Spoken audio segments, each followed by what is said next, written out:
Where does this leave the old-fashioned alpha male? The protector, the provider, the decision-maker. Is there still a place for him? Countess Alexandra Tolstoy met her husband Shamil, an Uzbekistani Cossack, on a horse-tracking expedition along the Silk Road to China. Shamil was the guide and led the group for thousands of miles over 8 months. They fell in love and married in 2003. What attracted you to your husband in the first place?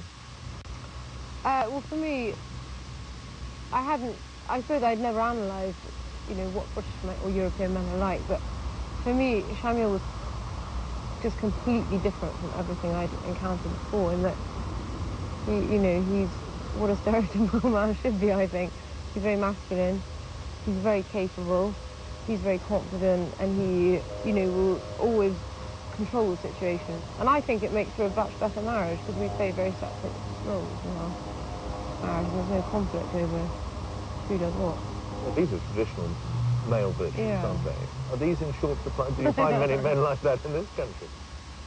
Well, when he came to England, everybody said to me, wow, he's a real man. And for me, it was very attractive that he's very connected to nature. And I think actually in England, the connection, one of the big reasons why this emasculation will happen is the urbanisation of England, that so many people are based in cities, which is essentially a very unmasculine environment, isn't it?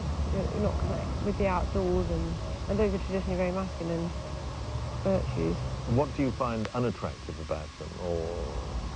I think one of the things I find most unattractive, which is what you see in all male idols today, is vanity. I just think it's so unattractive and unmasculine. They wear more designer clothes than women, so I just find that extraordinary and completely perverted masculinity.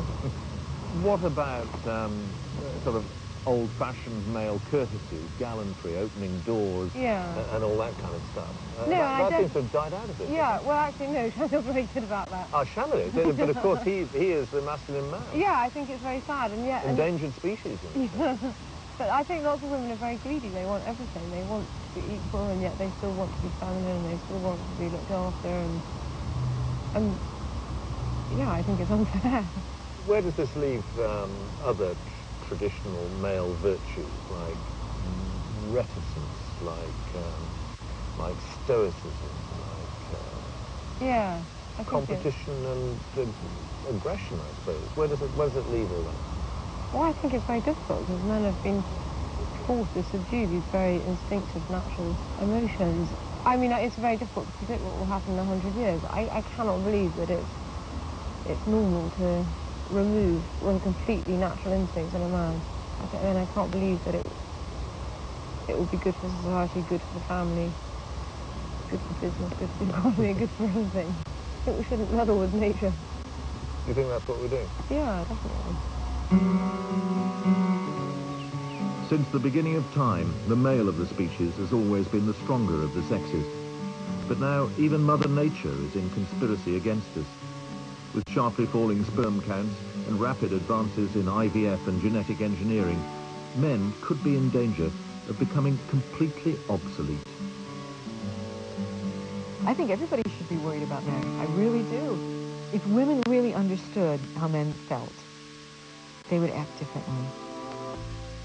It's not very clear to me whether this trend towards feminization of society will just continue careering along in the way that it is. In my view, it is so socially disadvantageous, it amounts to a kind of social suicide, if you like. And I think that right now, men are in a terrible position of not knowing where they stand. And I think women are at fault, because women are not giving a man a place to stand. And I think there's already some signs that women, especially younger generation of girls, are thinking that they don't wish to negate the progress that women have made. They don't wish to go back to the kitchen. They wish to have jobs and so on. They wish to be the equals of men in the public sphere. But nevertheless, I think there is a feeling that, things have gone too far. Girls know that the world is going their way. Boys can sense it, even if they don't know why it's happening or what it's going to mean for them. For all of human history, it's been a man's world. Well, here and now, it isn't. Men are going to have to be less like men and more like women, and even that may not be enough. Our fate may be that of male bees, drones in the hive, tolerated if we're lucky, but marginalised, despised, good for only one thing and then disposed of. And even that isn't essential. Maybe we're going to need that stiff upper lip after all. Men are quite right to feel marginalised at the moment. Well, I think it was a very incoherent programme. I mean, it started off with this strange word, democracy, which is a kind of horrible hybrid of Greek and Latin. I think what he meant is gynocracy. But in fact, you know, we haven't got that either, and I don't think any of us would want that.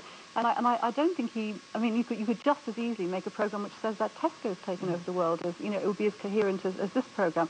What he did was use statistics very selectively, use things like the fact that women live longer. Well, they always have. You know, historically, if women survive childbirth, and they tend to live longer than men, that's not new.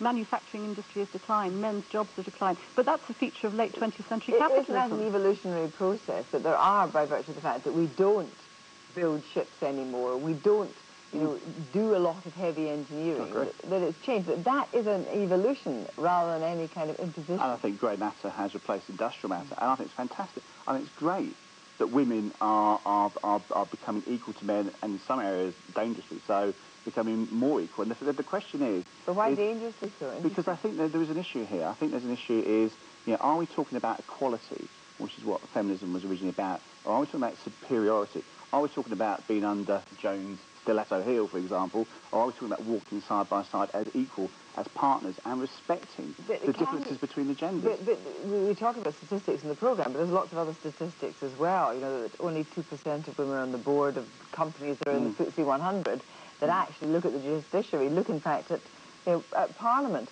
In a sense, there's a long way to go to tip that balance. Well, I think there's discrimination in two areas. There's discrimination against men and fathers in the home, and there's still discrimination against women in the workplace. I think the intelligent debate that needs to be had needs to identify where the prejudices and discriminations in society exist. And if we can have that, if we can accept that and have an intelligent debate, then that's got to be to the benefit of both genders. Sure. Well, I think what this tells you is two things, basically. One is that people who are privileged don't actually recognise how privileged they are. It's only the people who are below actually look up and see that someone like Michael Burke is tremendously privileged. And also that there's always a kind of appetite for misogyny, because it seems to me this programme was a kind of very emotional gut response of a man of a certain age, ignoring lots and lots of evidence. For example, if women are running the world, how is it that in rape trials, there's less than 1 in 20 rapes reported to the police, it now results in a conviction. There's virtually no punishment for rape in this country anymore. How is it that only 16 years ago, when John Major became Prime Minister, his first cabinet had no women in it at all? But Joan's falling into the same mistake. She's failing to accept that there is misandry and there's misogyny. And I think the intelligent debate with intelligent feminists would actually support what I'm saying. Both of you, thank you very much. Thank you.